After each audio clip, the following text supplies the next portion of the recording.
Welcome to Revelation Unraveled.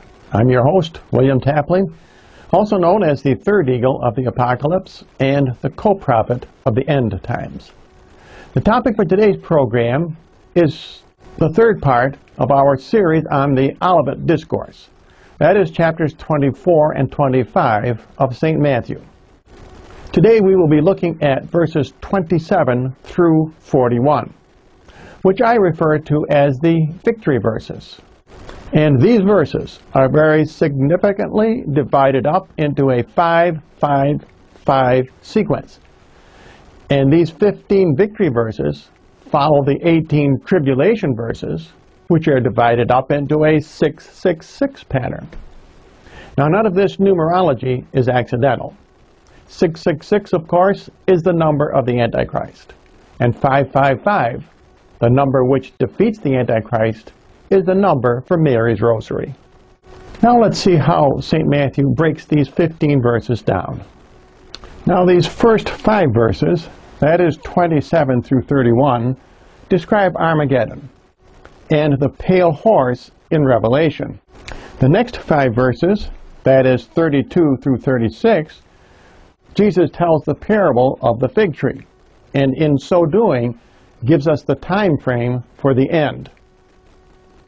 Now let's look at the next verses, number 37 through 41. Jesus describes the rapture. In fact, in the Olivet Discourse, Jesus spends a great deal of time describing the raptured Protestants who will attend the marriage supper of the Lamb. It's really amazing when you think about it that no Protestant Bible scholar, no Catholic theologian, no pope or bishop has ever understood the numerological significance of these 15 verses and the 5-5-5 sequence. Now let's take a look at this passage verse by verse. Now the first of these 15 victory verses is verse number 27. For as lightning comes out of the east and shines even to the west, so also shall the coming of the Son of Man be. Now this coming is Jesus' third coming at Armageddon, when he defeats the Antichrist and the entire New World Order. In Revelation, St. John writes that hell follows after the pale horse. That means this represents the judgment of Jesus on the one world system. In verse 28, Jesus says, wheresoever the body is, there shall the eagles be gathered together. Now the body in this case refers to Jesus himself, and the eagles refer to the 3 groups who are with him at Armageddon: the raptured Protestants, the protected Catholics, and the holy martyrs. Now in the next verse, Jesus describes the second phase of this great chastisement upon earth. Armageddon is the first phase, but the second phase is the end times comet, which will destroy the rest of the Antichrist followers throughout the rest of the planet. And immediately after the tribulation of those days, the sun shall be darkened, and the moon shall not give her light, and the stars shall fall from heaven, and the powers of heaven shall be shaken. And verse number 30, and then shall appear the sign of the Son of Man in heaven, and then shall all the tribes of the earth mourn.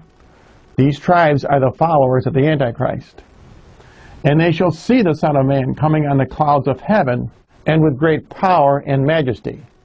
This is not the rapture, because the rapture is private and personal. This is Jesus' third coming, when he comes with power and majesty. Now in the next verse, Jesus again refers to the 3 groups who will be with him at Armageddon. And he shall send his angels with great sound of trumpet. Again, this is Armageddon. And they shall gather the elect from the 4 winds, from one end of heaven to the other. Now this last passage, Jesus is not referring about one group. The elect refer to the Catholics, who are protected by Mary in the desert. Those who are in one end of heaven refer to the raptured Protestants, while those in the other end of heaven refer to the holy martyrs. Now let's look at the next 5 verses and the parable of the fig tree, where Jesus gives the exact timing of all these events. In verse number 32, Jesus says, "Now learn a parable from the fig tree. When its branches are still tender, and it puts forth its leaves, you know that summer is near." Most Bible scholars understand that this is a prophecy of the rebirth of Israel, which occurred in November of 1947, because that's the date when the United Nations officially declared Israel to be a sovereign state. And Jesus continues, "So likewise, when you see all these things, know that it is near, even at the door. Amen, I say to you, this generation shall not pass until all these things be fulfilled." We know now, of course, that this refers to our present age. The generation he is talking about is our generation. And in the Bible, a generation is 70 years, or 70 years. When you add 70 years to the date that the UN declared Israel to be a sovereign state, you come up with November 2017 as the date for Armageddon. Jesus emphasizes this. "Heaven and earth shall pass away, but my words shall not pass away." Now some people look at the next verse and say that it is presumptuous of me to declare when Armageddon will occur. But of that day or hour no one knows, not the angels of heaven, but my Father only. But remember, Jesus says here that you do not know the day or the hour of these events. But I did not give you the day or the hour. I gave you the month and the year. In fact, when Jesus says this, that you don't know the day or the hour, he is in fact verifying that you can indeed calculate the exact month and year of Armageddon. Now let's look at the last 5 verses of this 555 sequence, which will tell us about the rapture. Verse number 37. "And as it was in the days of Noah, so also shall the coming of the Son of Man be.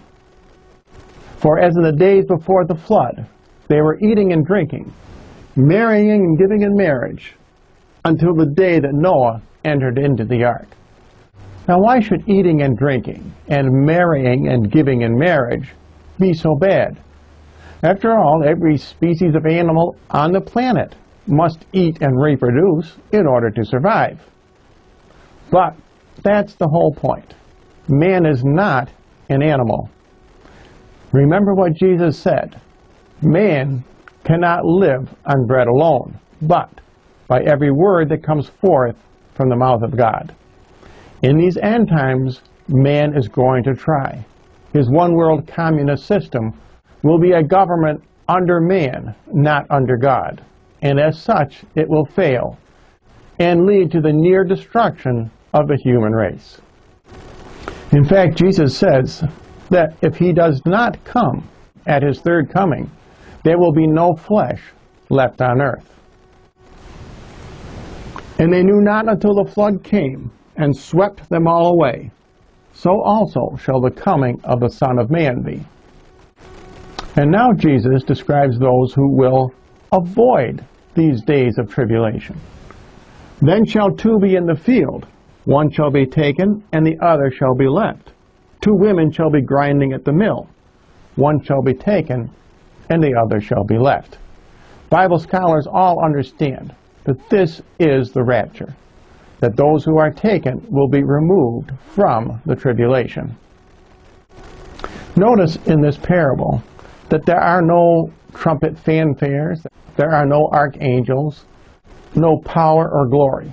That's because the rapture is private and personal. Notice that 2 times of year are mentioned here. The men are working in the field, that's probably before the harvest, and the 2 women are grinding at the mill. That's probably after the harvest. If we look at St. Luke's account, there are different times of day mentioned also. The 555 sequence symbolizes the rosary, because that is the weapon which Jesus will use to defeat the Antichrist. Now, if you would like more information, simply write to the address you see on your screen.